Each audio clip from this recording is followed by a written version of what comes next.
Mesdames et messieurs, bonsoir. Bienvenue ce soir encore dans notre amphi pour cette conférence en format 18h30, 20h. Et nous nous retrouvons ce soir à l'occasion de la publication du dernier numéro de notre revue internationale et stratégique, qui est donc le numéro 123, automne 2021, et qui porte sur, qui vient fêter nos 30 ans d'existence, puisque l'IRIS a été créé en 1991. Et donc, ce numéro de la revue s'est questionné sur ce qu'il s'était passé pendant ces 30 dernières années, puisque nous avons à l'IRIS suivi ça de très très près sur différents sujets, 30 ans de rupture stratégique. Voilà la question que nous nous étions posée. Et donc, dans ce dossier, vous avez, alors nous allons parler ce soir, nous allons évoquer ce soir la question des ruptures stratégiques, bien évidemment, avec Pascal Boniface, directeur de l'IRIS. Nous allons également évoquer avec Pierre Jaillet, directeur de recherche à l'IRIS, Pierre, 1991-2021, liste, non, c'était moi ça, du tiers-monde à l'émergence de nouvelles hiérarchies dans la mondialisation, excusez-moi. Et puis, nous évoquerons également la question du changement climatique et de la lutte contre le changement climatique, puisque Sophia, qui est chercheur à l'IRIS et qui est à côté de moi, a rédigé avec Julia Tass, sa collègue chercheur à l'IRIS, et toutes les deux spécialistes des questions climatiques au sein de notre institut, ont rédigé un article de Rio à Glasgow, l'évolution de la coopération internationale face au changement climatique. Si vous avez, moi j'ai commis un petit papier sur l'histoire d'un commerce sans entrave. Si jamais vous aviez des questions sur ce sujet, on pourrait également l'évoquer au moment des questions, n'hésitez pas. Donc, quand on regarde ce dossier, quand on regarde au fond ce qui s'est passé sur ces 30 dernières années, moi, ce qui m'a surprise en lisant les différents articles, c'est que, et c'est d'ailleurs suggéré par l'un des auteurs, le mot qui vient en tête quand on passe à ces 30 dernières années, c'est la mondialisation. Que vous l'appeliez mondialisation, globalisation, c'est vraiment le mot qui domine. Certes, il y a le mot rupture, et ces 30 ans démarrent au fond à la fin des années 80, début des années 90 sur une rupture. Mais en tant que tel, c'est vrai que suite à cette rupture, c'est quand même la mondialisation qui a dominé, même si un certain nombre de ruptures, et on va le voir ensemble, se sont succédées au cours du temps.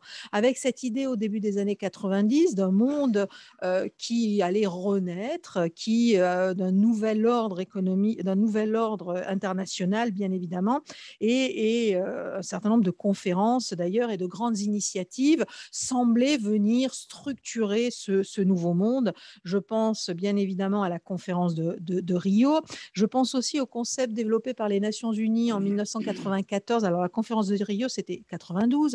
1994, c'est le concept développé par les Nations Unies de sécurité humaine qui résonne, somme toute, d'une étrange manière, presque, pas tout à fait, mais presque 30 ans plus tard, et après les mois que nous venons de vivre. C'est 1995, la création de l'OMC, une OMC certes qui a posteriori va être énormément décriée, mais en 1995, c'était quand même l'espoir d'un commerce qui allait être plus également réparti, qui allait profiter beaucoup plus à tous que ça n'avait été le cas jusque-là. Donc voilà ce début des années 90. Alors tout de suite, je vais céder la parole à Pascal sur la question pour qu'il nous complète un petit peu cette analyse du contexte il y a 30 ans. En introduction, Pascal, tu parles de douce euphorie, de fin de l'histoire. C'est effectivement l'ambiance qui régnait. Est-ce qu'on peut dire qu'au fond, on s'était trompé, ou est-ce qu'on ne voulait voir que ce moment qui semblait signer la domination du monde occidental? Merci Sylvie, merci de me donner la parole, merci d'animer cette table ronde, parce que j'avais peur de ne pas pouvoir animer tellement je tousse, donc je vais parler rapidement et ensuite laisser la parole à ceux qui ont une voix plus assurée et moins abîmée que la mienne. Effectivement, il y a 30 ans, on pourrait dire, rien ne s'est passé comme prévu. Rien ne s'est passé comme prévu puisque déjà, il y a 30 ans, on naissait l'IRIS et effectivement, on ne pensait pas que l'IRIS allait devenir ce qui est devenu 30 ans plus tard. C'est autre chose. Mais surtout, quand on se revoit un peu de toutes les théories dominantes du début des années 90, eh bien, on se dit que finalement, la prospective doit rester modeste parce que la plupart des prédictions qui ont été faites, pour ne pas parler des préconisations, ne sont pas survenues. Et je pense que plus largement, moi, des fois, on me demande de faire la prospective à 20 ou à 30 ans. Je refuse systématiquement parce que le monde va trop vite, qu'il y a trop de paramètres qui sont à prendre en compte. On peut bien sûr faire des scénarios, on peut imaginer des choses, mais il me paraît difficile d'imaginer de façon très concrète et très réaliste ce que sera le monde d'ici 30 ans. Et si on se porte 30 ans en arrière, eh bien, on voit effectivement que tout ce que l'on prévoyait majoritairement n'est pas survenu. Parce que qu'est-ce que l'on prévoyait? On prévoyait la, la, la création d'un monde, d'un nouvel ordre mondial dans lequel les Nations unies auraient récupéré les pouvoirs qui leur auraient été donnés par les rédacteurs de la charte, pouvoirs qui n'avaient pas pu réellement être mis en œuvre du fait de la division de la guerre froide, mais comme la guerre froide avait pris fin, comme la division Est-Ouest avait pris fin, et comme la guerre du Golfe avait montré que le Conseil de sécurité pouvait prendre des mesures punitives et des sanctions, y compris contre un État qui était normalement l'allié d'un membre permanent du Conseil de sécurité, on s'est dit que l'ONU, enfin, allait exercer ses pouvoirs de sécurité collective qui sont dans la charte, mais que dès le départ, la création d'alliances militaires, la division Est-Ouest l'avait empêché de se doter et d'exercer. Il n'est pas besoin de faire un grand dessin pour voir que eh bien, c'est arrivé une fois. La résolution 673 a été adoptée. Là, l'Union soviétique, c'était à l'époque encore l'Union soviétique, a voté pour l'usage de la force au cas où l'Irak ne se serait pas retiré du Koweït au 15 janvier 1991. Et depuis, jamais, jamais, jamais, le Conseil de sécurité n'a pris une résolution impliquant l'usage de la force conformément au chapitre 5. Il y a juste un autre mauvais exemple, si j'ose dire, c'est la résolution 1973, puisque avec 5 abstentions néanmoins, mais on a dit qu'on allait prévoir l'usage de la force pour protéger la population de Benghazi, et ça s'est transformé en changement de régime. Donc, en fait, l'ONU n'a toujours, et quand je dis ça, je ne veux pas critiquer l'ONU, le droit de veto, ce n'est pas ce qui bloque l'ONU, parce que s'il n'y a pas de droit de veto, il n'y aurait pas d'ONU de toute façon. Mais l'ONU est le reflet des divisions du monde et le reflet des rivalités stratégiques qui sont toujours très vives, très fortes. Et donc, en tous les cas, eh bien, on n'est pas revenu à une organisation mondiale qui a des pouvoirs à la fois de justice et de police. Toujours à la même époque, quel était le débat? Eh bien, on disait grosso modo sur la Chine, ce qu'on disait sur le Japon, ce qu'on dit sur la Chine aujourd'hui, puisque le Japon apparaissait comme étant la menace principale au début, à la fin des années 80, début des années 90. Ce n'est plus l'Union soviétique qui est amadouée, qui est pacifiée, qui est gorbatchevisée, qui apparaît comme la menace dans les sondages d'opinion qui sont faits aux États-Unis, mais bien le Japon, parce que le Japon est accusé de détruire le système économique et social américain et occidental. Le Japon rachète Paramount Pictures, rachète des buildings à New York, rachète des usines, rachète des châteaux classés Grand Cru en France, etc. Et on a l'impression que le Japon est sur une lancée que rien ne pourrait arrêter. Et la question qui se pose, puisque Madame Beau, une ancienne conseillère de Raymond Barre, avait fait un livre là-dessus, était de dire que il est difficile de transformer une puissance militaire en puissance économique et en puissance technologique, mais si on a une puissance technologique, on peut très facilement créer une puissance militaire. Et donc, certains disaient que la question n'était pas de savoir si, mais quand le Japon allait devenir une puissance militaire après être passé de 3 à 16% du PIB mondial en l'espace de 30 à 40 ans. Et rappelez-vous qu'en 91 ou 92, j'ai plus la mémoire exacte, le président Mitterrand nomme une femme Premier ministre dont une partie du programme était de lutter contre l'offensive du Japon et de l'offensive économique, et qui voulait s'inspirer de l'exemple japonais pour créer une sorte de MITI, de ministère du Commerce extérieur et de l'Industrie. Et donc, le modèle japonais, c'était le Japon qui devait normalement devenir la première. On détruisait les automobiles japonaises dans les rues de New York pour protester contre l'invasion de modèles de voitures japonais, etc. Donc, on ne parlait pas beaucoup de la Chine à l'époque. On parlait autant moins de la Chine que venait de se dérouler la répression de la place Tiananmen et que François Mitterrand, qui a été plus clairvoyant en d'autres temps, avait dit un pays qui en veut, enfin, je n'ai plus la formule exacte, mais un pays qui en veut ou qui attaque sa jeunesse n'a pas un grand avenir. Et effectivement, le régime s'était retiré contre la jeunesse chinoise qui manifestait place Tiananmen. Ce n'est pas cela. Et donc, on pensait au début des années 90 que la répression de la place Tiananmen avait complètement mis de côté la Chine. Par ailleurs, son développement était encore putatif et pas réel. Ça ne faisait que 10 ans que Deng Xiaoping était au pouvoir. Elle représentait encore un très faible pourcentage du PIB américain. Et la Chine apparaissait toujours comme étant menaçante de par sa taille démographique, de par son système politique, mais pas comme une puissance économique. Et vraiment, elle ne paraissait pas vraiment devoir prendre la place qui est la sienne aujourd'hui en termes de part du PIB mondial. Par contre, on disait, et c'était le thème du livre de Lister Thurow, la puissance Europe, que le flambeau du leadership qui avait mondial, qui avait traversé l'Atlantique d'Europe aux États-Unis à la fin des années 40, au milieu des années 40, après la Seconde Guerre mondiale, allait refaire le chemin inverse, puisque l'Europe était rentrée dans son histoire et sa géographie, que ce qui était embêtant pour l'Europe, c'était sa division, elle était cette fois-ci unie, et que donc l'Europe allait devenir l'Europe superpuissance, puisqu'elle avait tous les atouts pour le faire et qu'elle n'était plus entravée par la division. Et on disait aussi que la Russie allait avoir un avenir radieux, puisque Boris Yeltsin allait introduire et la démocratie et l'économie de marché. Il a en fait privatisé au profit de ses amis l'économie russe. En termes de démocratie, il a donné l'assaut au Parlement russe, qui n'est pas vraiment tout à fait le signe de la démocratie, mais c'est vrai que c'était pour tuer des députés communistes. Donc ça passe mieux dans ces cas-là, ça paraît moins un obstacle à la démocratie que quand c'est l'inverse. Et on pensait donc que la Russie débarrassée du centralisme démocratique, débarrassé du Gosplan, débarrassé des lourdeurs bureaucratiques, rendu à une capacité d'initiative, riche de matières premières et riche d'une population très bien formée sur le plan scientifique, allait performer, allait devenir. Bon. Et donc, on parlait d'un monde multipolaire, puisque l'Europe, la Russie, le Japon seraient les pôles de puissance, la Chine est encore loin, et que les États-Unis, eux, atteints par la surextension impériale, allaient donner un peu d'espace. Dans un premier temps, c'est exactement l'inverse qui s'est produit, puisque les États-Unis ont au contraire cru à tort à l'émergence d'un monde unipolaire, avec comme pic de cette hubris la guerre d'Irak de 2003 et de nombreuses autres interventions militaires qui sont venues les affaiblir.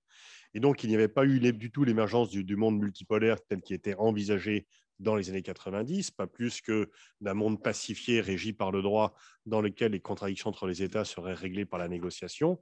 Et donc, tout ceci n'est pas survenu. Tout ceci n'est pas survenu parce que, et là, c'est une analyse que je partage en grande partie avec Andrei Gratchev, qui est également l'ancien porte-parole de Gorbatchev, qui a aussi contribué, c'est que ma conviction profonde, c'est que les États-Unis ont préféré gagner la guerre froide que de construire le nouvel ordre mondial qu'ils célébraient en même temps, et que l'un des tournants, c'est le sommet du G7 de juillet 91, quand Gorbatchev vient demander une aide économique, que Kohl et Mitterrand sont tout à fait prêts à lui donner, mais que Bush et le Premier ministre japonais refusent de faire, et que malheureusement, je ne suis pas très thatcherien, mais là je dis malheureusement, Margaret Thatcher avait été défaite du pouvoir, et c'est l'inénarrable John Major qui l'avait remplacé.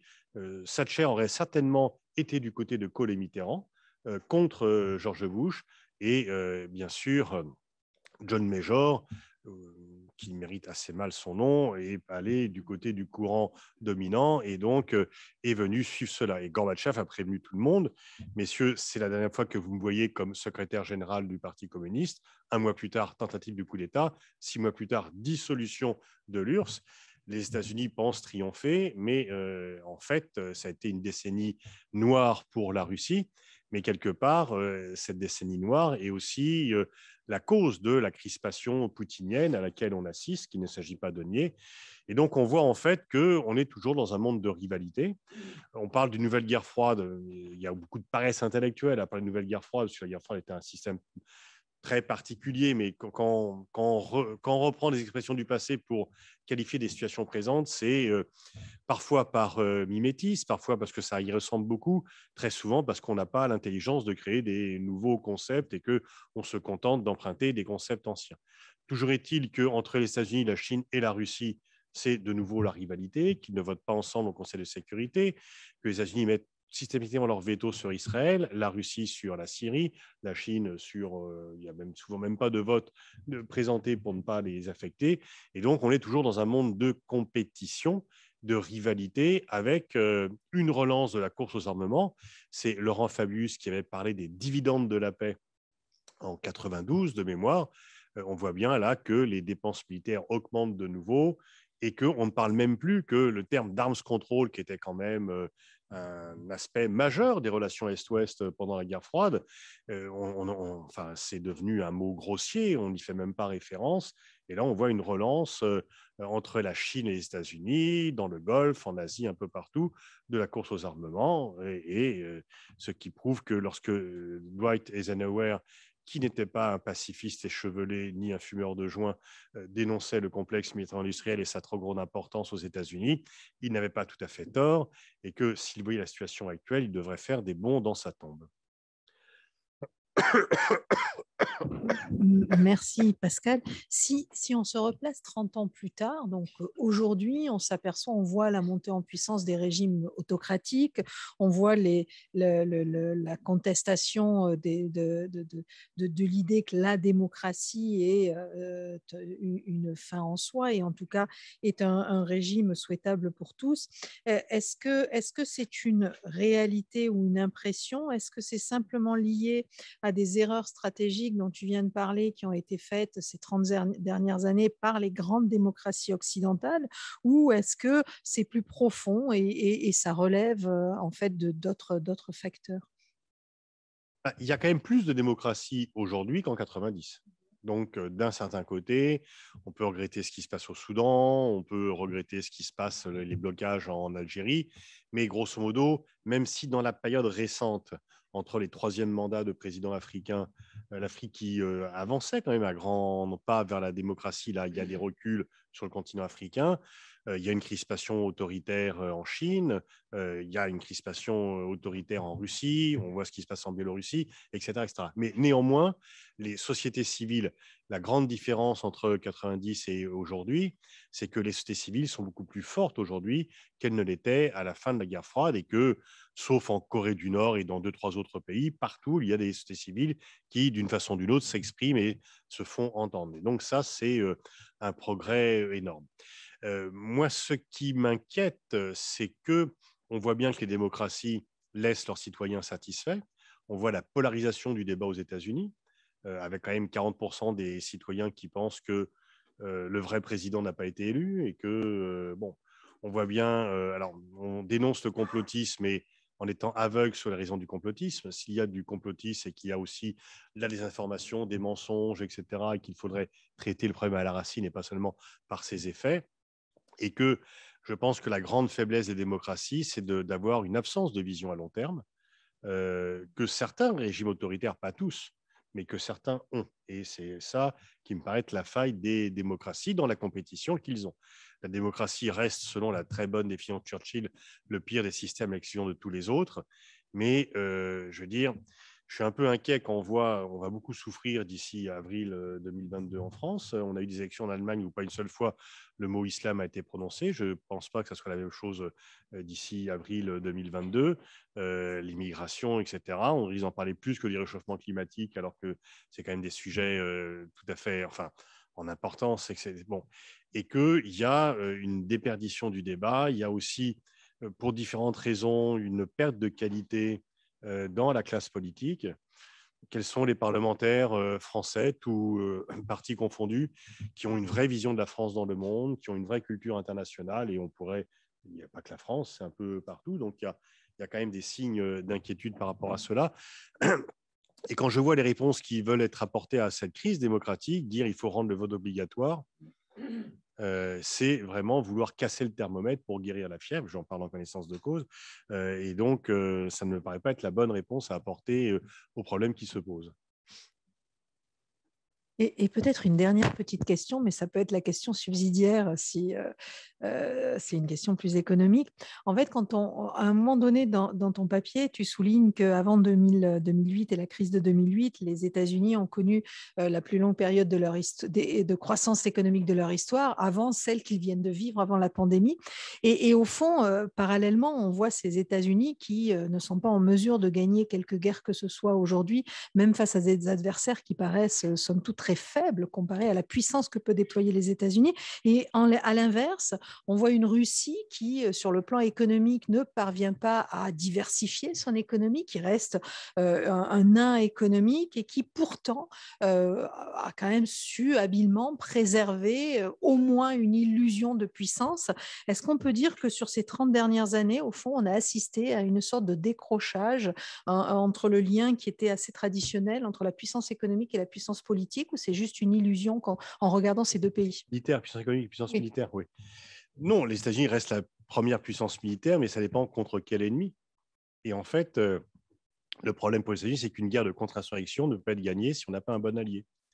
Et la Russie a en Syrie un allié, qui est Bachar el-Assad, avec l'armée syrienne, une partie de la population minoritaire, mais avec un appareil d'État qui le soutient. Il n'y a pas l'équivalent en Afghanistan ou ailleurs, ou en Irak, il n'y avait pas l'équivalent de Bachar el-Assad. Donc en fait, toutes les guerres, je renvoie là aux 2 livres de François Cailleteau, Les guerres inutiles et comment perdre les guerres. François Cailleteau montre de façon magistrale que les guerres de contre-insurrection ne peuvent être gagnées parce qu'il faut déployer un nombre de soldats important. Alors effectivement, les Russes déploient, je crois, 5000 soldats, une trentaine d'avions en Syrie, mais ils sont venus se greffer sur l'appareil sécuritaire de Bachar el-Assad, qui allait perdre le pouvoir, mais qui peut s'y maintenir avec l'aide de la Russie et de l'Iran également. Et donc, ça fait toute la différence. Puis je pense aussi que la différence, c'est que, je me rappelle les débats qui avaient lieu en 2014 lorsque la Russie a annexé la Crimée. Beaucoup de gens disaient, oui, mais Poutine n'est pas un stratège, il avance au coup par coup. Je pense au contraire que Poutine est un stratège parce qu'en fait, il a des moyens très peu développés, il a des moyens très, très faibles moyens sur le plan économique. Il est toujours dépendant des hydrocarbures et du gaz. Il a un budget militaire qui est à peine supérieur à celui de la France, etc. Et donc, il a à la fois une détermination et effectivement, il va dire, regardez, moi, mes alliés, je les soutiens. Les États-Unis ont abandonné Moubarak, la France a abandonné Kadhafi, Bachar, il est toujours là.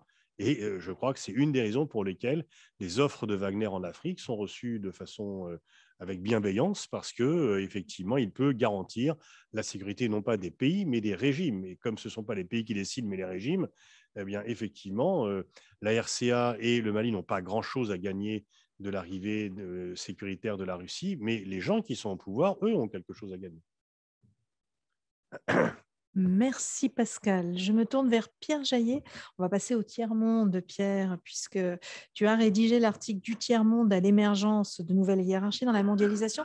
Tu démarres ton article en rappelant que c'est Alfred Sauvy en 1952 qui a popularisé ce concept de tiers-monde, qui a été ensuite revendiqué par les pays non alignés dans les années 50 et 60, avec cette idée qu'il y avait deux mondes, le monde occidental, le monde oriental, ou l'Est et l'Ouest, et qu'au fond, il y avait peut-être la place pour un tiers-monde, ce monde du Sud, ou en tout cas ce monde non aligné. Je serais tentée de te demander, qu'est donc devenu ce tiers-monde une fois la guerre froide terminée?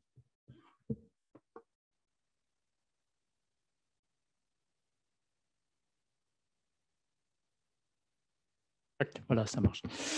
Merci Sylvie de m'avoir invité dans ce débat. Oui, d'abord, le titre du tiers-monde m'a été un peu imposé, tiers-monde à l'émergence. Donc au début, je me suis demandé ce que ça voulait dire. Et c'est la raison pour laquelle j'ai effectivement regardé quelle était la signification de l'origine de ce terme de tiers-monde. En réalité, Sauvy a fait un papier en 1962, effectivement, qui a forgé, en tout cas qui a popularisé, comme tu l'as dit, le terme de tiers-monde. Et en fait, le terme de tiers-monde préexistait, puisque dès 1955, au sommet de Bandung, Nasser, Nehru et Zhou Enlai ont fait une conférence dite et non alignée, en fait, qui s'opposait aux deux blocs, soviétiques et OTAN, pour faire simple, qui déjà se référait à cette notion de tiers-monde. Alors, de mon point de vue, le tiers-monde, ça ne veut plus dire grand-chose. Peut-être que je reviendrai un petit peu là-dessus. Peut-être qu'on peut parler maintenant d'un quart-monde, mais je reviendrai un petit peu plus tard. La difficulté, quand on se regarde et qu'on essaie de regarder ces 30 dernières années, c'est qu'on se heurte à un problème de taxonomie et de terminologie, hein, puisqu'on a des pays avancés, des pays riches, des pays pauvres, des pays en développement, des pays émergents, à l'intérieur des pays émergents, différentes classes de revenus intermédiaires, etc.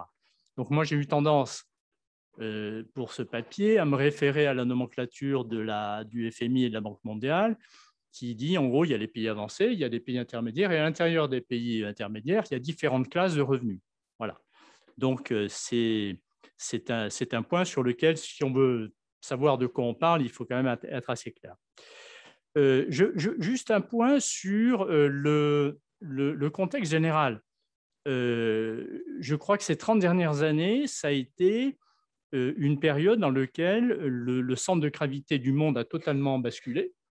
On a rebattu totalement les cartes dans la mondialisation, avec des échanges commerciaux, et c'est dans ton papier, tu l'expliques très bien, qui ont été multipliés par 5 ou par 6, avec des firmes multinationales qui étaient impliquées de plus en plus, notamment dans ce qu'on appelle la fragmentation des chaînes de valeur, hein, puisque selon un rapport de la CNUSED, les firmes multinationales ont été responsables de 80% pratiquement des échanges liés à cette fragmentation des chaînes de valeur, hein. C'est dire leur rôle majeur dans cette période. Et en même temps, il faut se méfier des moyennes, parce que lorsqu'on regarde effectivement le rattrapage des pays émergents par rapport aux pays avancés, eh bien, les chiffres du FMI et de la Banque mondiale montrent quelque chose de très intéressant, c'est-à-dire qu'en termes de contribution, 63% de cette contribution vient de la zone Asie du Sud-Est, plutôt 95% de la contribution vient de la zone Asie du Sud-Est et 63% de la Chine, hein. Et en dehors de ça, il y a 2 zones qui sont restées un peu à l'écart de cet enrichissement. La première, c'est l'Amérique du Sud. C'est dommage, Christophe Ventura vient de partir. Il aurait pu nous expliquer pourquoi. Il est beaucoup plus compétent que moi pour expliquer ça. Et malheureusement, l'Afrique saharienne, sur lequel on reviendra. Donc voilà, très forte hétérogénéité.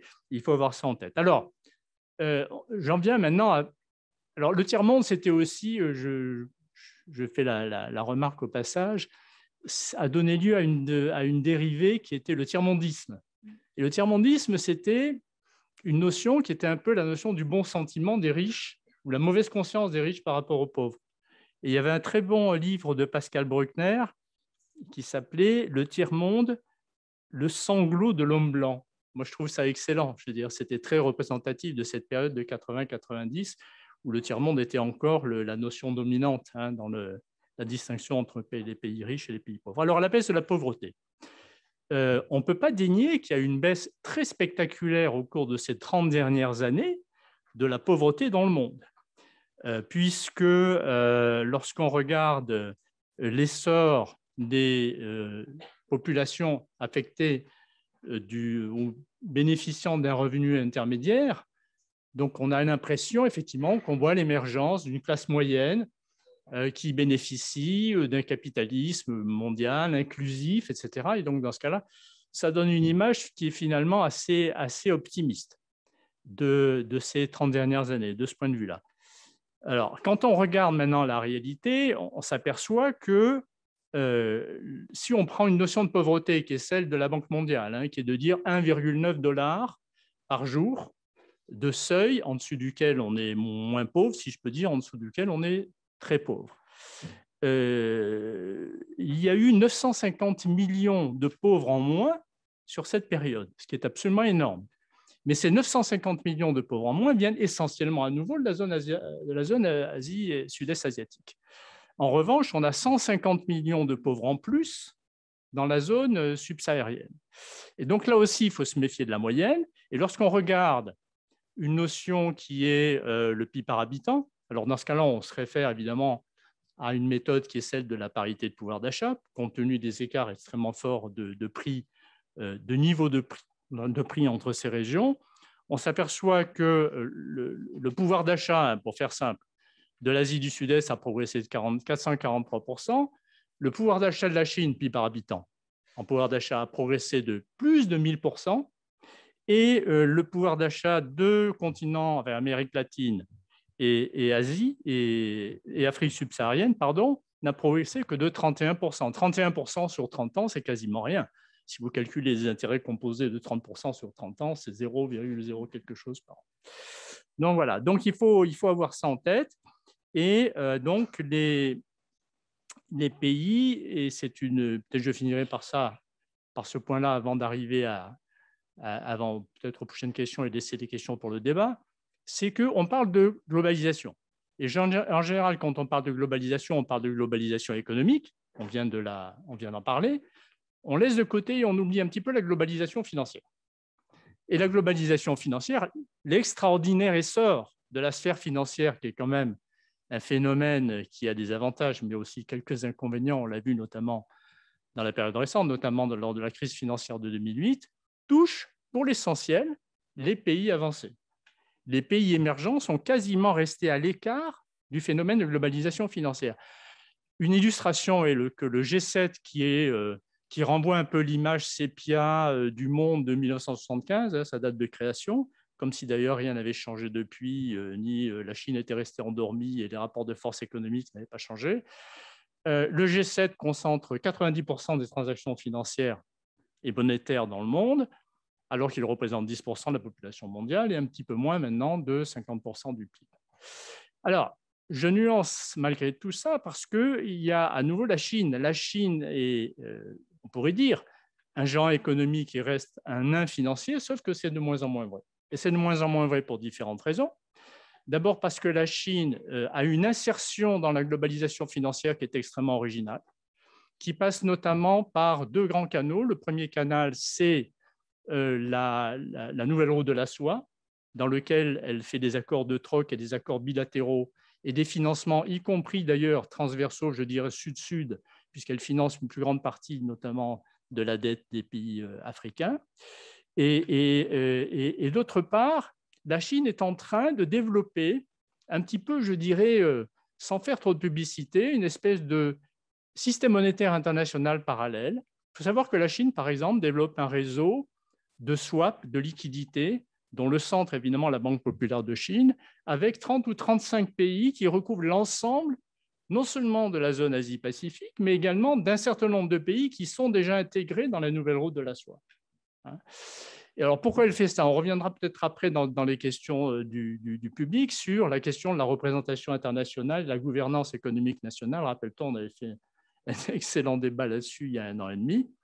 Mais effectivement, ce n'est pas tout à fait indifférent que toutes les instances internationales qui ont été créées, qui se sont sédimentées au fil des années, d'une certaine manière, ont exclu, d'une certaine manière, à la fois une grande partie des pays émergents, dont l'Asie, mais aussi, bien sûr, l'Afrique.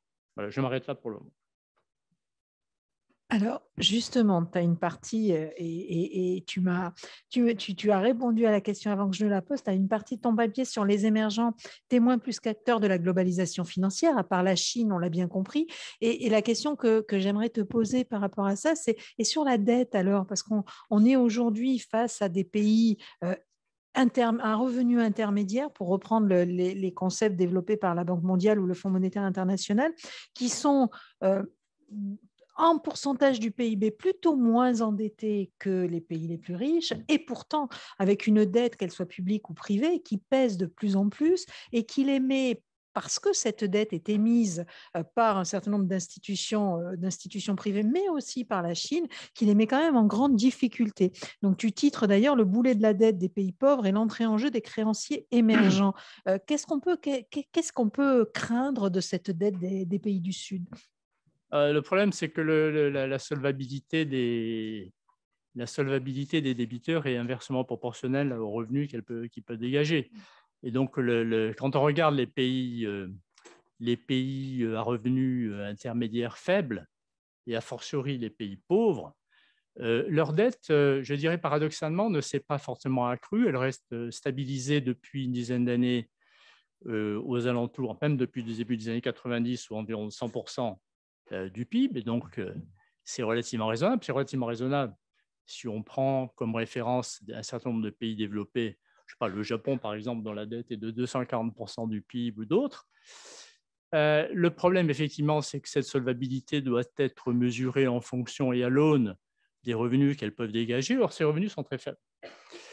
Et il y a un petit effet d'optique à nouveau, qui est que la baisse de la dette des pays les plus pauvres que l'on a observé notamment après 2000, à partir notamment de la fin des années 90, est liée en grande partie à l'initiative d'IPPTE, qui est l'initiative de façon des pays riches pour développer PPTE, rappelons que c'est pays pauvres très endettés. Pardon, les pays pauvres très endettés, absolument, qui a été relativement efficace, qui a fait tomber cette dette. Le problème, c'est que cette dette est remontée, le ratio de dette est remonté après la crise financière et qu'elle remonte encore après la crise sanitaire du Covid. Et selon le FMI, il y a actuellement des dizaines de pays qui sont dans une position financière extrêmement précaire. Et c'est la raison pour laquelle, d'ailleurs, il y a eu des initiatives récentes, celle du G20 pour organiser un moratoire de la dette, mais malgré tout, et aussi une conférence à Paris récente pour essayer de mieux traiter cette dette. Mais c'est vrai que ça reste fondamentalement un boulet, et que ce boulet est à la fois un boulet financier, je dirais, et un boulet en termes de capacité de ces pays à avoir plus de poids dans la négociation internationale.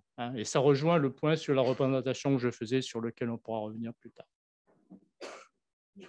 Et justement, ça réduit aussi, rétrospectivement, 30 ans plus tard, l'impact qu'a pu avoir la réduction de la pauvreté, qui a concerné essentiellement l'Asie, et dont on sait que c'est la Chine, en fait, qui a permis le plus de... Excusez-moi, j'ai répondu qu'une partie à ta question, puisqu'il y a ensuite, il y a l'aspect, effectivement, implication accrue des émergents pour financer la dette des pays émergents et pauvres. Alors, le fameux consensus de Washington parmi ces différents éléments, mais la philosophie du consensus de Washington de 1989 de Williamson, c'était de dire, grosso modo, aide-toi et le ciel t'aidera, fais bien tes devoirs à la maison et les pays viendront, les pays t'aideront. Et donc, il y avait aussi cette philosophie, finalement, qu'on allait vers une espèce d'allocation optimale des capitaux dans lequel les pays ayant des capacités de financement, c'est-à-dire a priori les plus riches, allaient financer le développement des pays qui avaient les perspectives de croissance les plus fortes. Bon, ça, c'était la vie telle qu'on pouvait la rêver à la fin des années 90. Et ça ne s'est pas passé du tout comme ça, puisque en réalité, quand on regarde les choses ex post, et encore aujourd'hui, eh bien, c'est que les pays du G7 sont financés par des pays émergents. C'est-à-dire qu'en fait, on est arrivé, au bout de ces 30 ans, à un système extrêmement bizarre. On pourra revenir éventuellement sur le système monétaire et financier international et ses défaillances, dans lequel ce sont les pays émergents qui financent les pays du G7. Alors là-dedans, bien sûr, dans les pays émergents, il y a la Chine à nouveau qui finance une grande partie des bons du Trésor américain, mais même corrigé de cet aspect-là. Et il y a un fait nouveau qui est très intéressant et qui rejoint sur le fait que la Chine est non seulement un géant économique et devient aussi très, comment dirais-je, influente du point de vue financier, c'est que de plus en plus la Chine finance, c'est-à-dire qu'on a une espèce de translation du financement qui aurait dû se faire du nord vers le sud, qui en fait est devenu un financement du sud vers le nord, vers un financement du sud vers le sud, si je peux dire, puisque la Chine a une contribution croissante dans le financement de la dette africaine. Mais derrière ce financement accru de la Chine, par la Chine de la dette africaine, il y a aussi une influence croissante géopolitique de la Chine sur ce continent, ce qui pose évidemment des problèmes d'influence et des problèmes de stratégie à long terme, et quant à notre influence sur ces pays-là, qui a été très forte et qui l'est beaucoup moins aujourd'hui. Alors, justement, et ça sera ma dernière question pour l'instant, en lien avec ce que tu viens de dire, et puis tu m'as enlevé une question tout à l'heure, mais finalement, tu m'as Désolé, tendu la... enlevé toutes tes Tu questions. m'as tendu la perche. Non, non, tu m'as enlevé tout à l'heure, mais là, tu m'as tendu la perche pour une nouvelle question. Et ça fait le lien avec ce que tu viens de dire sur le consensus de Washington. Consensus de Washington, qui est quand même une marque aussi de ce qu'était la domination occidentale au début des années 90. Est-ce qu'on peut dire aujourd'hui, et ça c'est un sujet qui est quand même assez important post-Covid, où on va voir encore plus de fragilité dans tous ces pays du tiers-monde ou ces pays à revenus intermédiaires, est-ce qu'on peut dire que ce consensus de Washington aujourd'hui a bien vécu et qu'il est en train de se marginaliser, ou est-ce qu'il reste une ligne à suivre en fait pour les grandes organisations internationales?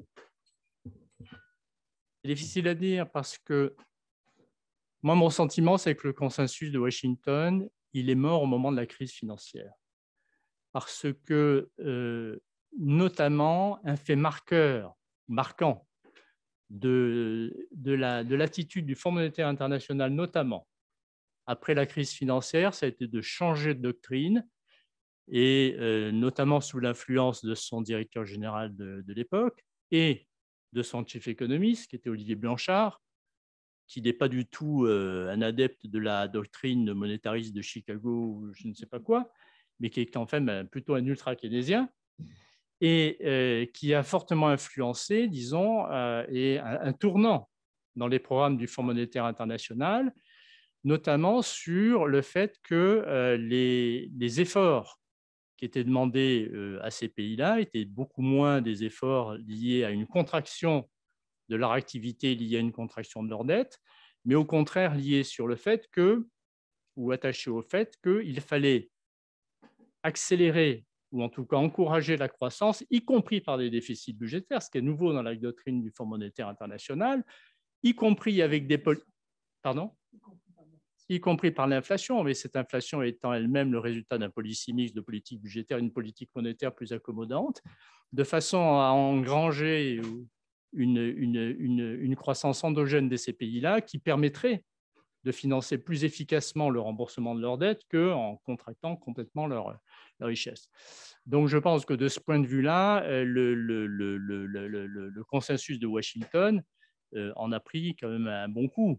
Et lorsqu'on regarde aujourd'hui, je dirais, le barycentre des idées à l'intérieur du G20, voire du G7, on voit aussi qu'on n'est plus du tout dans le même corpus de pensée qu'on avait à la fin des années 80. Certes, mais ce qui vaut pour nous ne vaut pas toujours pour les autres, en fait. Donc, on verra à l'usure les pays du Sud ou les pays émergents. Oui, bien sûr.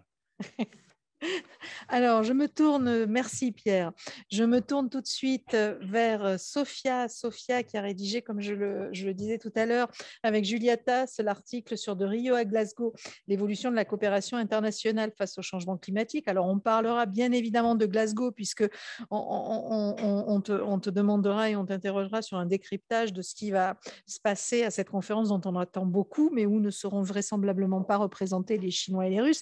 Mais avant ça, quand on réfléchit au début des années 90, en fait, on a l'impression qu'il y a une sorte de prise de conscience sur la question du changement climatique. J'ai relevé quelques dates dans l'article que vous avez rédigé avec Julia. 1988, c'est la création du GIEC. 1992, c'est la conférence de Rio. 1997, c'est le protocole de Kyoto. Donc, on a l'impression que c'est une période faste en termes d'initiative et qui génère beaucoup d'espoir, en fait. L'impression que ce nouveau monde, cette fin du monde de bipolaire va ouvrir sur des choses peut-être plus constructive. Je pensais, je le rappelais tout à l'heure aussi, le concept de sécurité humaine développé par les Nations Unies au début des années 90. Et pourtant, Et pourtant, 30 ans plus tard, on a l'impression que rien n'a été fait, que les choses n'ont pas bougé, voire même pire. Dans le protocole de Kyoto, on s'était engagé à réduire nos émissions de CO2 de 5% par rapport à ce qu'elles étaient en 1990. Je regarde, alors il y a des gens qui sont trop jeunes pour se rappeler comment on vivait en 1990, mais pas que. En 1990, on vivait pas si mal en fait. On avait des voitures, on avait aussi des ordinateurs, etc., etc. Donc ça paraît extraordinaire qu'en réalité ces émissions aient si fortement augmenté. Alors ça paraît extraordinaire quand on regarde ça de loin sans creuser, bien évidemment, mais que s'est-il passé que s'est-il passé pendant ces 30 ans pour aussi peu de résultats et pour qu'on patine autant et que 30 ans plus tard, on se retrouve dans la même situation en matière de lutte contre le changement climatique, mais dans une situation bien plus périlleuse face au changement climatique, en fait. Merci, merci Sylvie, bonjour à tous. Alors on va revenir peut-être dans un deuxième temps sur l'efficacité de ce régime-là en parlant de la COP26. C'est un moment qui va être en effet très important et on le verra malheureusement, les espoirs ne sont pas vraiment très élevés. Alors je vais un peu structurer mon propos autour de la structure de l'article finalement. Revenir rapidement sur les évolutions de la gouvernance jusqu'à l'adoption de l'accord de Paris. Pourquoi ? Je vais essayer de faire un zoom sur cet accord de Paris parce qu'il a vraiment constitué un tournant dans la manière dont les États approchent la réponse au changement climatique et plus globalement d'ailleurs les acteurs non étatiques aussi.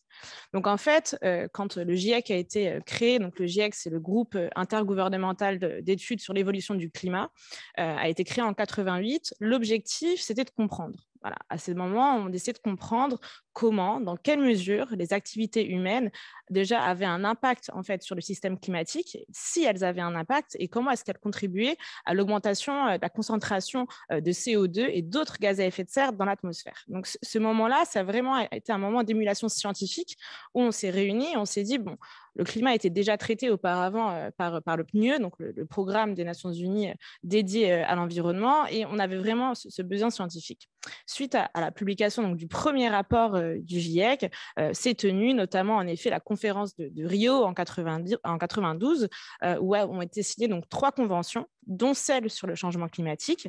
On a aussi signé une sur la désertification et une autre sur la biodiversité, dont on entend de plus en plus parler, bien heureusement. Et donc, en 92, les États se sont mis d'accord à ce moment-là, simplement, en fait, d'essayer de stabiliser les émissions de gaz à effet de serre de manière à prévenir de potentielles interférences dangereuses sur le système climatique. Donc, voilà quel était le cadre légal. Des négociations ont suivi. En 97, on a adopté le protocole de Kyoto. Ce protocole, il a été ratifié 10 ans plus tard. En 2007. Donc déjà, ça retarde de 10 ans les efforts qui avaient été demandés aux pays concernés. Et justement, à ce moment-là, la gouvernance climatique, elle le fait toujours, mais d'une manière différente, je l'aborderai. Elle établissait une distinction claire entre les États dits développés et les États en développement, avec des annexes différentes. En réalité, il y avait uniquement les pays développés qui étaient concernés par le protocole de Kyoto. Ce protocole, il a été largement inefficace pour permettre de réduire les émissions. Et donc, à partir de 2009, notamment à la conférence de Copenhague, on a commencé à réfléchir à un changement d'approche. Ça a malheureusement échoué. On n'a pas réussi à parvenir à un accord en 2009, mais depuis cette année-là, jusqu'en 2015, les négociations ont commencé. Et puis, à partir de 2012, la France a vraiment pris le lead avec ses alliés. On parlera peut-être tout à l'heure des jeux d'alliance et de leadership qui se jouent dans la gouvernance climatique et qui sont vraiment très intéressants parce qu'ils varient beaucoup à travers le temps. Eh bien, la France a commencé à faire un lobbying aux côtés d'autres États qui étaient bien d'accord pour ça, pour changer l'approche du régime de gouvernance. Comment ça s'est traduit ? Donc, je le disais, le protocole de Kyoto avait une sorte d'approche descendante, top-down, où en gros, on disait aux États, voilà, on a tel quota d'émissions, vous devez réduire de temps, à vous de le faire. L'accord de Paris, c'est une approche qui est vraiment différente, où en fait, on essaye de faire une approche ascendante, du bottom-up. On va demander à chacun des États de contribuer, selon leur volonté, aux efforts de réduction. Donc en fait, on ne vient plus leur imposer quelque chose. Là, c'est les États qui doivent soumettre des feuilles de route, ce qu'on appelle les contributions déterminées au niveau national, où les États vont en fait détailler et choisir quels sont leurs objectifs de réduction à telles échéances. On va réduire de temps à 2030, puis à 2050, etc. Donc ça a été la première innovation. La deuxième innovation de l'accord de Paris, qui est importante à signifier, c'est qu'il est universel. Le protocole de Kyoto n'imposait des contraintes, entre guillemets, qu'aux pays développés. L'accord de Paris, et ça, c'est aussi dû, je pense, en fait, à l'éveil des consciences et puis finalement aussi aux impacts des changements climatiques qui touchaient tous les continents et surtout les pays du Sud, à avoir une approche qui concernait tous les États signataires de l'accord de Paris, en l'occurrence, pour que chacun soumette sa feuille de route et réellement une part à jouer dans l'objectif global. L'accord de Paris, il a fixé 2 objectifs. Le premier, c'est celui dont on entend le plus souvent parler, celui de température, plus 1,5 degré à 2 degrés d'ici 2100. Cet objectif-là, il est important. Pourquoi ? Parce qu'à mesure que la température moyenne augmente, les impacts des changements climatiques, donc les sécheresses, les inondations, la fonte des glaces, l'élévation du niveau des mers, etc., ces impacts-là augmentent en intensité, ils augmentent en fréquence. Et donc, on a établi un petit peu cette limite-là en se disant, bon, à ce niveau, on va réussir un petit peu à limiter l'ampleur de ce qui nous attend. Ça, c'est le premier objectif.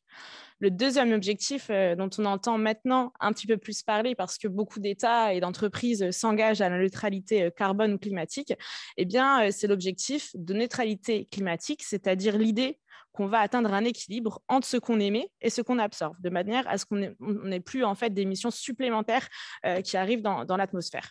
Ça, c'est le second objectif de l'accord de Paris qui est très important parce qu'aujourd'hui, il guide un petit peu en fait la manière dont les États viennent à proposer leurs actions dans le cadre de l'accord de Paris. Et puis encore un point sur l'accord de Paris, ce qui est vraiment différent, c'est qu'il est venu entériner le rôle des acteurs non étatiques dans la lutte contre les changements climatiques. Les acteurs non étatiques, ce sont bien sûr les entreprises qui contribuent énormément à travers leurs activités aux émissions de gaz à effet de serre, mais c'est aussi le reste de la société civile. On pense aux collectivités locales, on pense aux régions, on pense aussi aux ONG.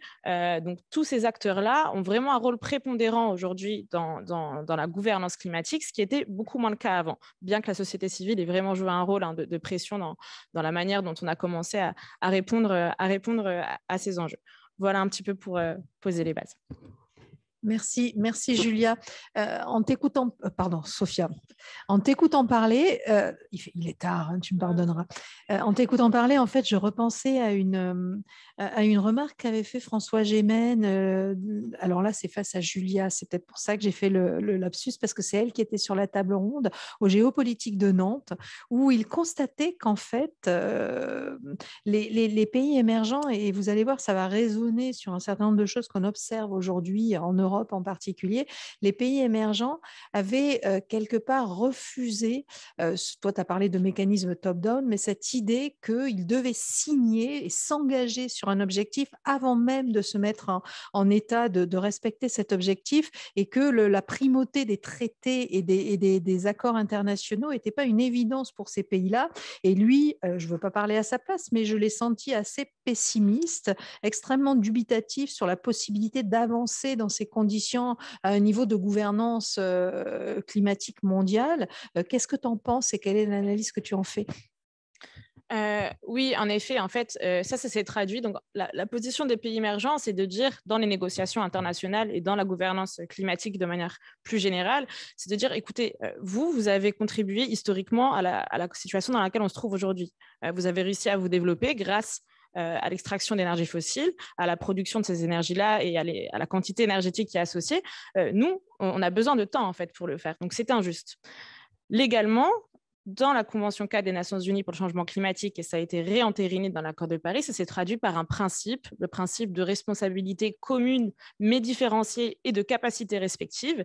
Techniquement, ça veut dire quoi ? Ça veut dire qu'on va demander des choses différentes dépendamment du statut économique des pays. C'est-à-dire qu'on va leur demander des contributions en termes de niveau de détail, simplement des contributions qui sont moindres pour les pays en développement.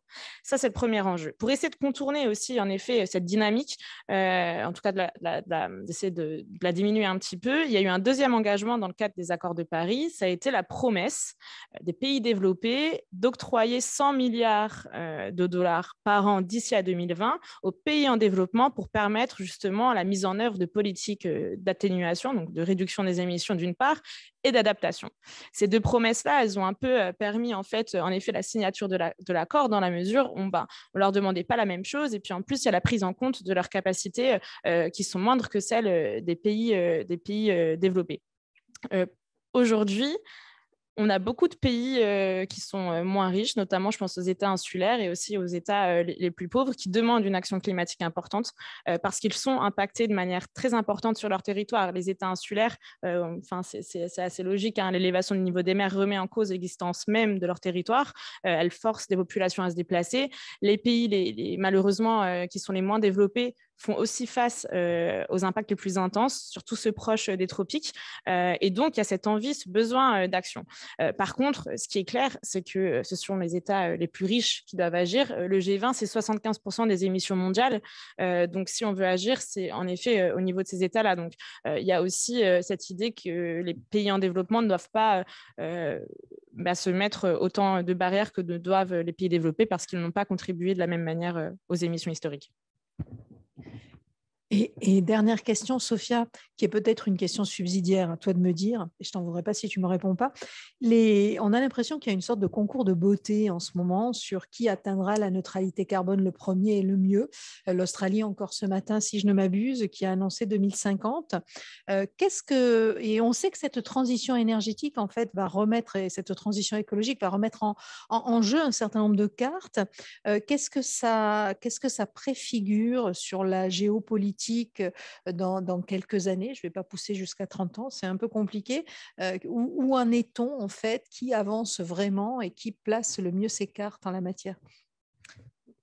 Oui, très, très, très, très bonne question et très importante. Parce que de manière générale, on entend souvent les promesses de neutralité carbone. Donc là, pour donner une petite idée, on a à peu près plus de 120 pays qui sont engagés à atteindre la neutralité carbone ou climatique. La différence, qu'est-ce que c'est en fait? Neutralité climatique, ça comprend à peu près tous les gaz à effet de serre. Neutralité carbone, c'est uniquement les émissions de CO2. Voilà la petite nuance, mais c'est important parce qu'en termes de comptabilisation, ce n'est pas la même chose. Donc on a en effet plus d'une centaine de pays qui sont engagés. On a une grande entreprise sur 5 cotée en bourse qui s'est engagée aussi. Donc, je vous le disais, les acteurs dans l'étatique sont importants. Techniquement, très sincèrement, on doute énormément sur la capacité de ces acteurs à atteindre les objectifs. Simplement, lorsqu'on regarde en fait ce sur quoi ils s'engagent d'ici à 2030. On ne peut pas switcher et devenir neutre en carbone en 20 ans. Donc, si on regarde un petit peu la trajectoire à 2030, c'est très inquiétant. Il y a un rapport qui est sorti hier qui constitue en fait une sorte de petite pièce, un petit outil du secrétariat de la Convention des Nations Unies pour pousser un petit peu à l'action politique. C'est un rapport qui vient faire état de toutes les contributions. Peut-être je vais revenir, mais du coup, dans le cadre de la COP26, tous les États, on leur a demandé de soumettre une nouvelle feuille de route. Là, le secrétariat est venu analyser ces feuilles de route. Et ce qu'il nous dit, c'est qu'on se dirige vers plus 16% d'émissions d'ici à 2030, comparé à 2010. Donc, plus 16%, c'est même pas 1% de diminution. Donc, depuis 2015, les émissions continuent d'augmenter. Et là, malgré le fait qu'on ait demandé aux États de rehausser leur ambition, d'ici à 2030, on est à plus 16% d'émissions de gaz à effet de serre. Et donc, se posent de vraies questions sur la capacité, en effet, de ces acteurs à atteindre la neutralité, parce que c'est joli sur le papier, mais techniquement, ça va être un peu plus laborieux. Ça va être laborieux, d'une part, parce qu'on ne pourra pas, comme je l'ai dit, dans un laps de 20 ans, réussir à réduire les émissions aussi drastiquement, ce ne sera pas possible, mais aussi parce qu'on mise sur le développement et le déploiement de ce qu'on appelle les techniques de capture et de stockage du carbone. Des techniques qui sont sur le papier réalisables, mais qui posent de nombreux défis en termes notamment d'accès aux terres, en termes d'accès aux sites de stockage, en termes de potentielle fuite de ces sites de stockage. Et donc, très sincèrement, ces objectifs sont très beaux sur le papier. Chacun s'y engage, on l'a vu, en fait, il y a une surenchère. Ça devient presque peu crédible quand on compare à ce sur quoi ils s'engagent à 2030, que ce soit les États ou les entreprises.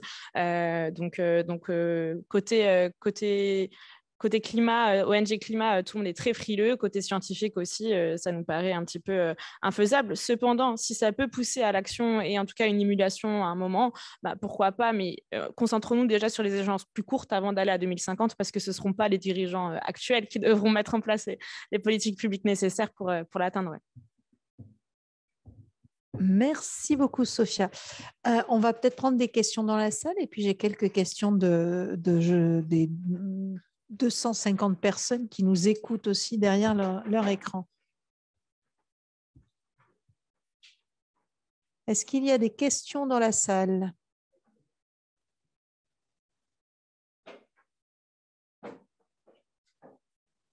Non, je vais prendre des questions tout de suite. Alors peut-être Pierre, pour toi, une question qui t'est posée par Eric, que tu connais bien, qui demande, est-ce que l'Afrique sera le nouveau terrain d'affrontement entre la Chine qui tient la dette et la Russie qui tente de se réimplanter sur le continent par le canal militaire?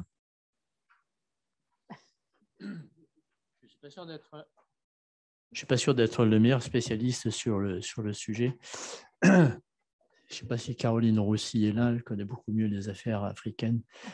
Mais non, je répondrai seulement que, à mon avis, les enjeux dont on a vu qu'ils étaient croisés entre les enjeux économiques et les enjeux géopolitiques en Afrique, c'est absolument inextricable,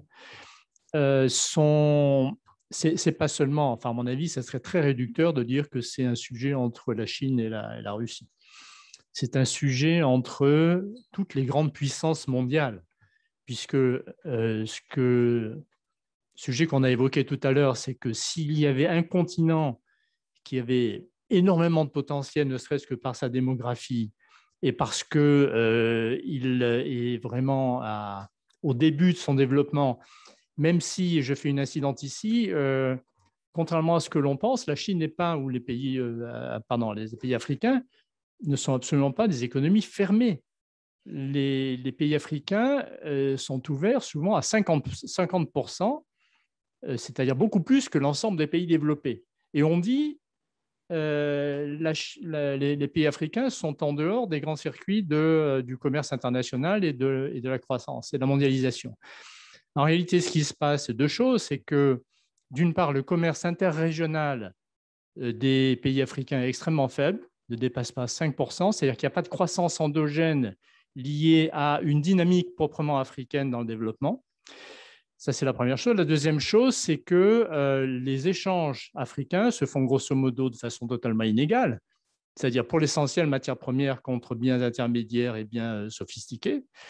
Ce qui veut dire qu'en réalité, les pays africains sont dans un état de dépendance très forte vis-à-vis de la mondialisation et pas du tout intégrés, par exemple, par rapport à ce qu'on appelle précisément la segmentation des chaînes de valeur, qui a été la force motrice à la fois du développement du commerce mondial et la croissance. Non, pour finir là-dessus, moi je pense que l'Afrique va devenir le centre d'une concurrence extraordinairement forte entre l'Europe et à l'intérieur de l'Europe, sans doute, la France, qui a quand même notamment dans un certain nombre de pays africains, des atouts encore à faire jouer, même si elle les a, de mon point de vue, largement gâchés au cours de ces 10 ou 20 dernières années.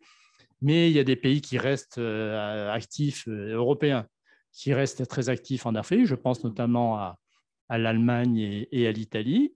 La Chine, évidemment, qui, avec sa puissance économique et financière, y compris parfois par le jeu de prix bilatéraux et de troc, est devenue extrêmement présente en Afrique.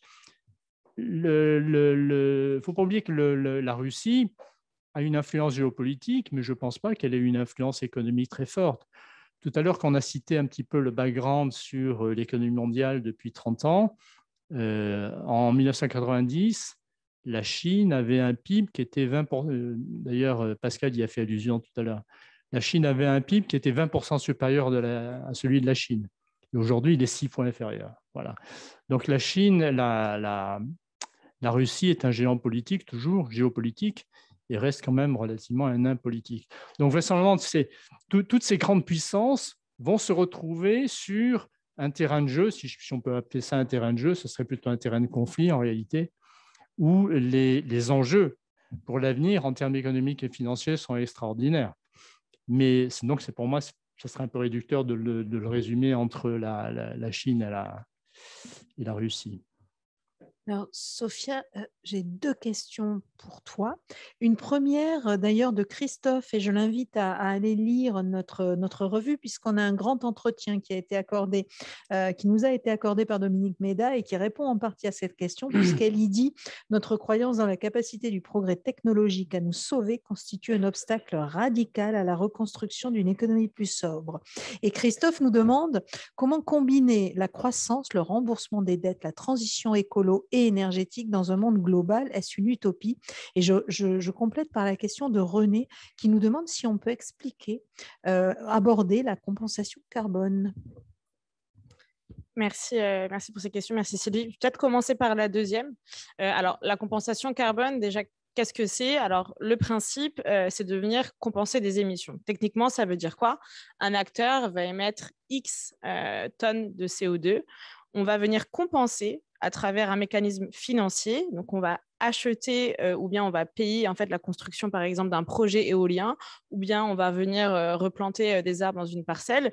Et donc, le quota que ce projet permettrait soit d'éviter comme émission pour des éoliennes, ou bien la quantité de CO2 que ces nouveaux arbres permettraient d'absorber, eh bien, on va considérer que ça compense. C'est important d'en parler parce que beaucoup d'acteurs misent là-dessus. D'ailleurs, les mécanismes de marché, tels qu'on l'a entendu dans le cadre du protocole de Kyoto et tels qu'ils vont se développer, on doit encore négocier l'article 6 de l'accord de Paris qui porte précisément sur ça, on va venir encore plus à se reposer sur les mécanismes de compensation carbone. C'est problématique, à mon sens, parce que la nature ne fonctionne pas comme un marché financier, je pense qu'on le sait tous. Alors oui, c'est incitatif, ça peut permettre à des acteurs, en effet, d'investir dans des projets de reforestation, d'investir dans des projets d'énergie renouvelable, mais ce n'est pas automatique. Un exemple, un très bon exemple, ce sont les feux de forêt qui ont eu lieu cet été un petit peu partout dans le monde. Ben, en fait, si on avait des forêts qui avaient été plantées dans le cadre de projets de compensation carbone, les émissions qui auraient été compensées ne le seraient plus. C'est un exemple assez simple, c'est le premier. Le deuxième, c'est l'enjeu des problèmes de comptabilisation. Lorsqu'on vient compenser des émissions, quel acteur comptabilise les émissions qui ont été compensées? Est-ce qu'il y a un mécanisme de vérification? Un exemple typique, c'est celui du Brésil. Le Brésil qui, aujourd'hui, bloque dans les négociations parce qu'il veut justement permettre une double comptabilisation, c'est-à-dire comptabiliser dans son bilan carbone les émissions qu'un pays X ou Y aurait permis d'éviter à travers des investissements sur son territoire et que les émissions soient également comptabilisées pour le pays. Donc là, c'est un vrai problème. Pourquoi? Parce que quand on se fixe des objectifs de température, quand on doit les atteindre et donc essayer de suivre notre progrès, ces comptabilisations, elles sont cruciales. Et donc, si on se trompe sur la manière dont on compte, ça posera des vrais enjeux. Donc, la compensation, c'est un outil, je pense, en effet, qui peut être utile. Est-ce que c'est un outil sur lequel on doit se reposer uniquement? Là, j'y ai mis plus de doutes parce que les systèmes naturels ne peuvent parfois ne pas être aussi résilients qu'on le souhaiterait et parce qu'on les a abîmés beaucoup et ça m'amène du coup à répondre à... Juste sur la première question, il y a quelqu'un qui demande si les feux de forêt sont comptabilisés comme des émissions, les incendies en Australie, en Russie, aux États-Unis, les explosions volcaniques. Est-ce que ça rentre dans la comptabilisation des émissions? Non, ça ne rentre pas du tout dans la comptabilisation des émissions, en tout cas dans celle de l'accord de Paris. Il y a des études qui sont faites sur les tonnes, les millions de tonnes plutôt, de CO2 qui sont réémises à l'issue de ces feux de forêt, mais elles ne sont pas prises en compte pour l'instant dans les contributions déterminées au niveau national, donc ces feuilles de route et donc les bilans carbone aussi des États. Pour revenir à la question qui est reliée à l'article dont je recommande aussi la lecture, je vais essayer de répondre à ma manière. Alors, comment combiner la nécessaire transformation avec la croissance, avec le remboursement des dettes? Est-ce que c'est une utopie? En tout cas, ça pose un vrai défi et ça pose un défi parce qu'on doit changer de logiciel en fait. On doit changer de matrice conceptuelle, on doit changer de manière de se comporter, de manière de consommer et ça, pour les sociétés humaines, c'est très compliqué. Notamment pour les sociétés humaines qui sont arrivées à un niveau de confort assez important, leur dire on va s'arrêter là, on ne va pas aller plus loin. On le voit déjà dans les débats qui ont lieu en France, dès qu'on parle de sobriété, de décroissance, ça cristallise un petit peu un petit peu les débats avec parfois des réactions qui sont complètement hors scope. Et pour revenir sur ce qui est abordé dans l'article, en effet, il y a un vrai problème, un vrai tropisme lorsqu'on réfléchit à la manière dont on peut lutter, entre guillemets, dont on peut répondre au changement climatique. Ce sont ces promesses scientifiques. En fait, depuis pratiquement 30-40 ans, les réponses au changement climatique se structurent notamment sur le développement de promesses technoscientifiques. Les énergies renouvelables, c'en est un exemple. Lorsqu'on va développer des panneaux solaires, lorsqu'on va développer des éoliens. À l'autre extrême, lorsqu'on réfléchit à aller établir des colonies humaines sur Mars, pareil, on mise sur une promesse technoscientifique sur l'idée qu'on ne pourrait plus habiter la Terre suite au changement climatique. Et dans le cadre de la neutralité carbone, c'est la même chose. Là, on est en train de miser sur le développement de techniques donc de capture, de stockage du carbone, même des techniques qui sont beaucoup plus invasives, celles de géo-ingénierie, notamment de géo-ingénierie solaire, où on va essayer de créer des sortes de miroirs artificiels pour refléter les rayons du soleil et donc faire diminuer la température. Toutes ces promesses-là, en fait, elles nous divertissent un petit peu du vrai enjeu, qui est celui de l'intensité énergétique nécessaire à nos sociétés. La population dans le monde augmente de manière assez importante, la consommation qui est annexée également. Et donc, l'idée aujourd'hui, c'est-à-dire le débat, il faut le poser correctement. Si on souhaite faire une transition des énergies fossiles vers les énergies renouvelables en restant au même niveau d'intensité énergétique, il y a des problèmes qui vont se poser. Des problèmes qui vont se poser, premièrement, et là on parle géopolitique en termes d'approvisionnement. Pour pouvoir fabriquer ces énergies renouvelables, on a besoin de métaux rares, des métaux rares qui sont situés spatialement dans des endroits spécifiques qu'il faut venir extraire. La Chine, ici, joue un rôle très important. Elle domine largement le marché et l'industrie de ces métaux rares. Et lorsqu'on va essayer, et lorsqu'on va extraire ces métaux, on détruit des écosystèmes entiers. Donc la problématique climatique, c'est un pan de la question. Il ne faut pas réduire la crise écologique, en tout cas le défi écologique auquel on fait face à ça, parce que souvent on a des externalités négatives qui sont celles, par exemple, en effet, d'extraction minière dans le cadre des énergies renouvelables. Donc la question qu'il faut se poser, c'est dans quelle mesure serions-nous capables d'assurer un futur viable, en tout cas une planète sur laquelle on peut se reposer tel qu'on l'a fait depuis l'Holocène, donc depuis près de 10 000 ans, pour faire développer les sociétés humaines en gardant la même intensité.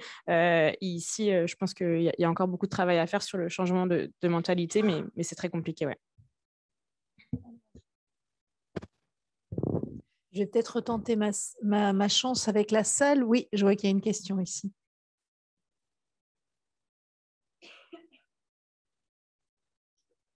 Merci, bonjour. C'est une question pour Monsieur Jaillet. Est-ce que vous pouvez développer votre idée de tout à l'heure, comme quoi la France a gâché ses cartes en Afrique les 10-20 dernières années, s'il vous plaît?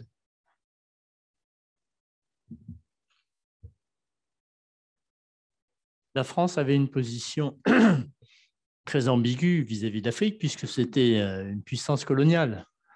Et donc, le fait d'être une puissance coloniale, c'est à la fois une force et une faiblesse.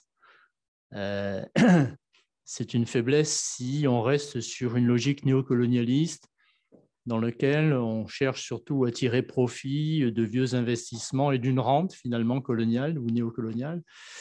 Mais ça peut être une force si on sait tirer parti des liens culturels et des infrastructures qu'on a pu développer en un certain temps. Je pense qu'en réalité, on a plus joué sur le premier volet que sur le second, malheureusement.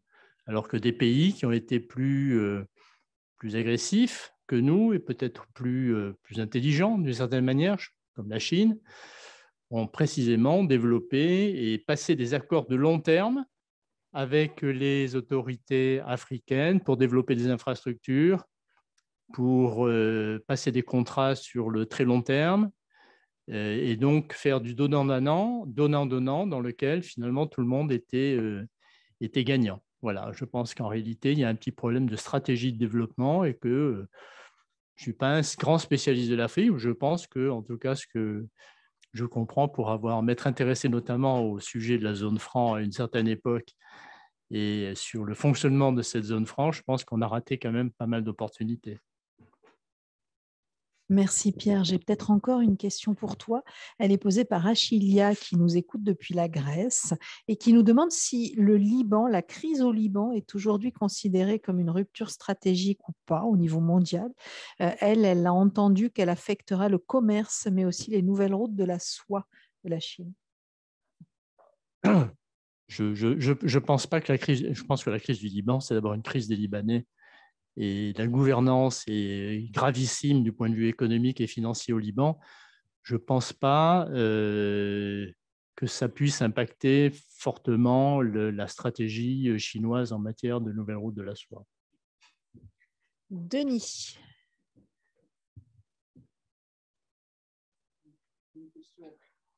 À M. Pierre Jaillet, vous avez employé l'expression Sud-Sud, Chine, Afrique. Est-ce que la Chine, c'est toujours le Sud?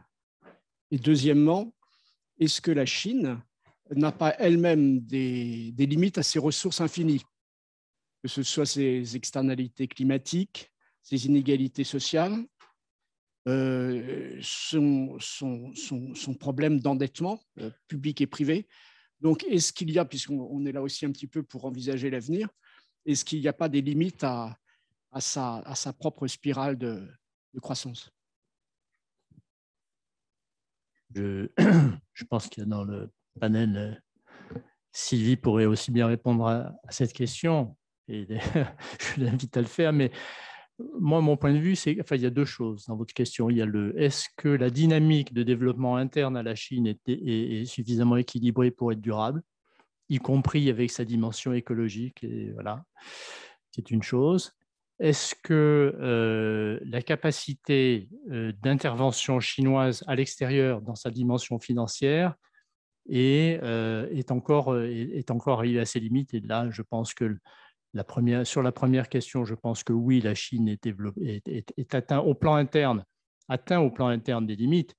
Bon, c'est le sujet d'Evergrande, par exemple, qui est quelque chose qui est très emblématique d'une croissance qui a été largement fondée sur une finance spéculative, qui a développé une bulle immobilière et qui pose la question, qui est d'ailleurs nouvelle en Chine, de savoir si on peut mettre à terre, comme on a fait avec Lehman Brothers à une époque, une des plus grosses institutions financières. Enfin, c'est une agence, c'est une entreprise immobilière, mais avec des enjeux financiers énormes, ou pas, hein. Et ce qui est intéressant, c'est que jusqu'à présent, il était hors de question qu'on puisse imaginer d'avoir en Chine un tel mastodonte financier être mis en faillite. Et maintenant, la question se pose. Alors, quels sont derrière ça le background politique, peut-être dans le cadre de ce qu'on n'ose pas appeler une campagne pour la renomination du dirigeant, hein, qui peut-être est pris entre deux feux. D'une part, effectivement, un certain nombre beaucoup de ménages qui ne peuvent plus accéder au marché de l'immobilier parce qu'ils ne sont pas suffisamment solvables, et au contraire, ceux qui ont bénéficié de la bulle immobilière et pour qui ça serait un coût à la fois économique, financier et politique que de laisser tomber.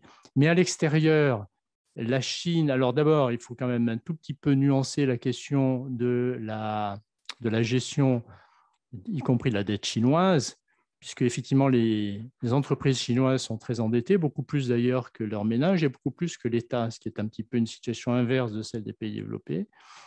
Il ne faut pas oublier que la Chine, d'une part, a un compte de capital qui pour le moment reste essentiellement fermé, c'est-à-dire qu'en fait, elle est très peu dépendante de l'étranger, elle est plus investie à l'étranger que les étrangers n'ont investi chez elle, et elle a quand même un matelas de 3 000 milliards de dollars de réserves de change, qui lui permet quand même de voir l'avenir avec un certain, disons, sans trop d'inquiétude financière, au moins à court terme. Merci Pierre. Je vois qu'il y a encore une question.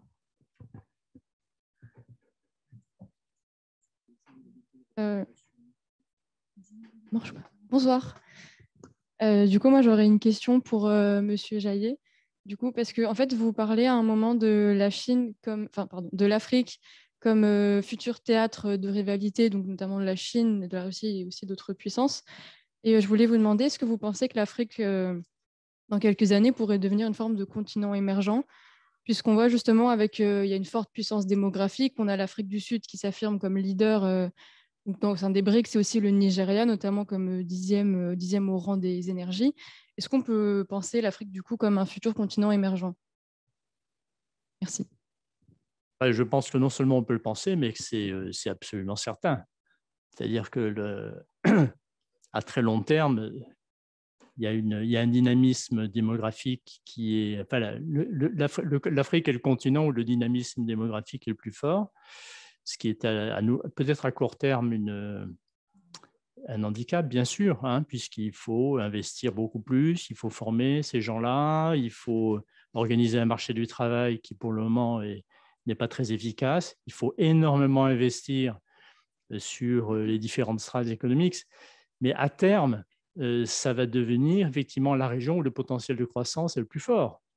Donc, effectivement, on voit déjà des investisseurs à long terme. Malheureusement, il n'y en a pas assez. Les investisseurs ont toujours tendance à avoir une option un peu trop court-termiste, notamment dans les fonds d'investissement. Mais on peut penser que les investisseurs intelligents, y compris d'ailleurs ceux qui commencent à réfléchir un petit peu aux enjeux d'investissement à long terme, y compris les plus gros investisseurs comme BlackRock, par exemple, qui commencent à se poser la question en disant qu'il ne faut pas raisonner à 6 mois ou 1 an, c'est-à-dire à optimiser le rendement de capital d'investisseurs très avides d'avoir des revenus à très court terme.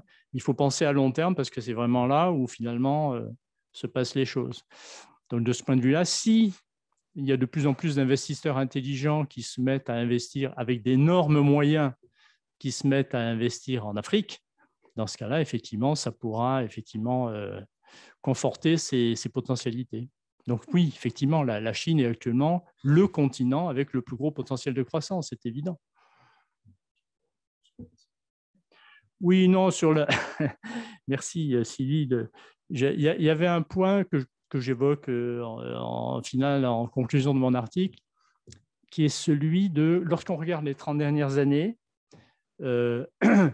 on est frappé par un certain immobilisme dans la façon dont de la gouvernance économique mondiale. Et on peut prendre 2 ou 3 exemples. Le Fonds monétaire international, c'est-à-dire les institutions de Bretton Woods avec la Banque mondiale, c'est 1944. Lorsqu'on regarde l'évolution de la gouvernance du Fonds monétaire international, il y a une évolution, mais extrêmement lente. Et lorsqu'on regarde, par exemple, on en est à la 15e réforme des quotes-parts, presque à la 16e, et à chaque fois, c'est des micro-bouts de représentation supplémentaires qui sont arrachés par les pays émergents. Ce qui fait que si vous prenez actuellement les 3 ou 4 pays européens, ils ont une représentation de leur quote-part au Fonds monétaire international qui reste bien supérieur à celui de la Chine, ce qui fait que d'ailleurs qu'un certain nombre de pays, la Chine, mais l'Inde et d'autres, ont tendance ou sont incités à créer leur propre structure, parallèle à celle du Fonds monétaire et de la Banque mondiale, du côté asiatique.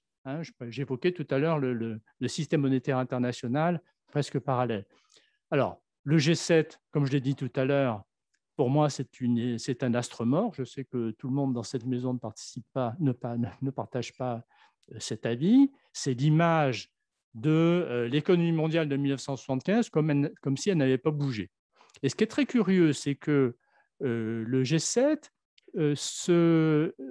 prend en main des sujets onusiens qui concernent les 90% de la population qui ne font pas partie du club du G7 et ignore ou néglige les questions qu'il devrait prendre en priorité, c'est-à-dire la coordination monétaire et financière internationale, puisque, comme je l'ai dit tout à l'heure, représente 90% des transactions financières et mondiales. Alors, il y a le G20. Le G20, c'est parfait, c'est une excellente idée. D'ailleurs, il a été créé un petit peu sur le constat que le G7 n'était plus représentatif et plus légitime.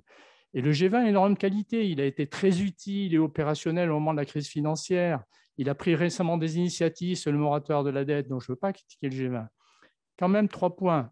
1, le G20, lorsqu'on regarde sa composition, c'est 10 pays à revenus élevés et c'est 9 pays dans le G20, c'est 19, plus je expliquerai pourquoi il y a un élément marginal. Et 9 pays à revenus intermédiaires, des émergents à revenus il n'y a pas de pays à revenus faibles. Ce qui veut dire que toute l'Afrique subsaharienne, tous les pays à revenus pauvres ne sont pas représentés à l'intérieur du G20. Premier point. Deuxième point, lorsqu'on regarde la composition du G20, vous êtes un Chinois, vous rentrez dans une réunion du G20. Et vous voyez en face de vous 7, 8, voire 9 Européens, puisqu'il y a les 3 pays européens du G7, il y a le Royaume-Uni, qui n'est plus dans l'Union européenne, mais qui est toujours européen. Il y a l'invité permanent qui est l'Espagne. Il y a l'Union européenne qui est représentée par la représentation tournante. Et il y a des invités comme l'Espagne ou même épisodiques, comme etc. Et autour de la table, vous avez aussi la BCE et la Commission. Et il y a un seul Chinois et un seul Américain. Et donc, vous comprenez que c'est un peu urticant pour ces pays-là. Et d'une certaine manière, c'est à la fois urticant pour eux et c'est en même temps un effet dilution pour l'Europe qui n'a pas de voix unique à faire valoir vis-à-vis des autres. Et dernier point sur le G20, qui à nouveau est de mon point de vue parfaitement utile, c'est que le seul fait qu'il était développé et mis en avant a conduit d'une certaine manière à marginaliser encore plus les 170 pays du FMI qui n'en font pas partie.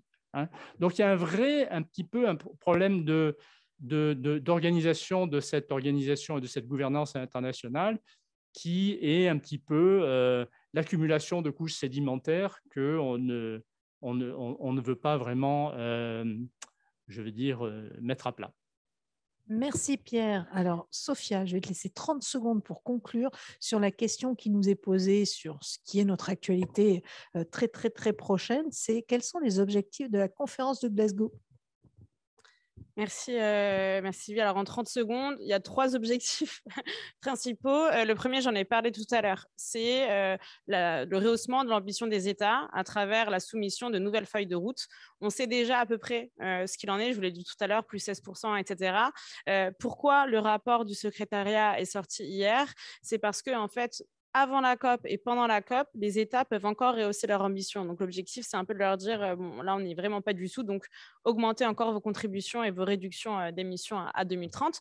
Ça, c'est la première chose. La deuxième chose, c'est les financements. Les 100 milliards de dollars par an, on n'y est pas non plus. En 2018, on était à 78 milliards. C'est important. Pourquoi? Parce qu'ils permettent en fait aux États les moins riches de pouvoir mettre en œuvre leur politique d'adaptation. Typiquement, un projet de parc éolien, un projet d'adaptation par exemple de leur littoral à l'élévation du niveau des mers, ils ont besoin de ces fonds pour pouvoir mettre en œuvre tout ça. Il y a le même rapport faisait état du fait qu'on atteindrait ces 100 milliards uniquement en 2023.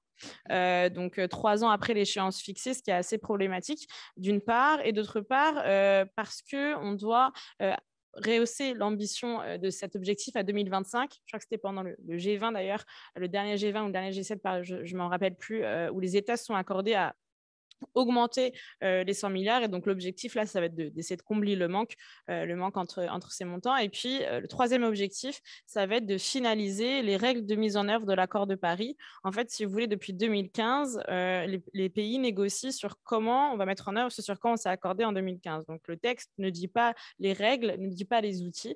Et donc, c'est ce à quoi ils se sont attelés depuis. Il reste l'article crucial, donc l'article 6, qui est vraiment l'outil qui va permettre en fait de mettre en œuvre les réductions, donc ces quotas, ces marchés carbone international qui va vraiment changer la donne dans la mesure où pour l'instant le marché carbone ne se fait qu'à l'échelle de continents comme au sein de l'Union européenne, parfois de pays ou bien entre pays développés. Donc voilà les 3 objectifs.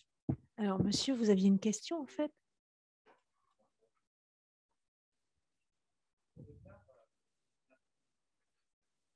Merci.